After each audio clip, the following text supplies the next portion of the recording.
வணக்கம். வணக்கம். ஏன் இங்கே ஒளிஞ்சிட்டு இருந்தேன்? நீக்கு தெரியல. ஏன் இப்படி முகமெல்லாம் வேர்த்து கொட்டுறது? நீக்கு தெரியல. அச்சோ, ஏன் இப்படி கையெல்லாம் படபடன்னு நடுங்குறது? நீக்கு தெரியல. உட்காருங்கோ.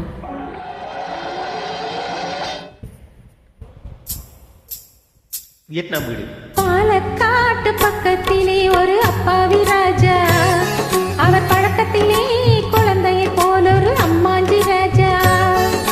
பாலக்காட்டு பக்கத்திலே ஒரு அப்பாவி ராஜா, அவர் பழக்கத்திலே குழந்தையை போல ஒரு அம்மாஞ்சி ராஜா. யாரம்மா அது யாரம்மா, யாரம்மா அது யாரம்மா? பாலக்காட்டு ராஜாவுக்கு ஒரு அப்பாவி ராணி, அவ சேலை கட்ட பார்த்தா போதும் அம்மாமி வாணி. யாரம்மா அது யாரம்மா, யாரம்மா அது யாரம்மா? வியட்நாம் வீடு திரைப்படத்தில் கவிஞர் கண்ணதாசன் விமாதவேசு எம் சௌந்தரராஜன் சுசீலா.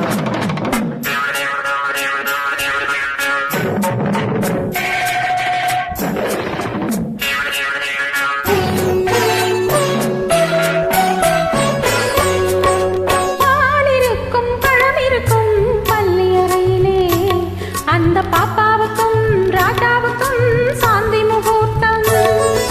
சாந்தி என்றால் என்னவென்று ராணி கேட்டாரா? ராணி தானும் அந்த கேள்வியை ராஜாவை கேட்டாளாம். ஏனம்மா அது ஏனம்மா, ஏனம்மா அது ஏனம்மா?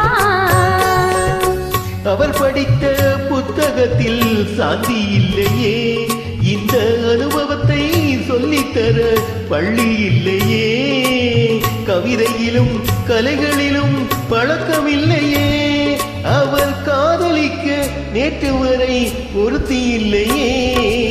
ஏனம்மா அது ஏனம்மா, ஏனம்மா அது ஏனம்மா?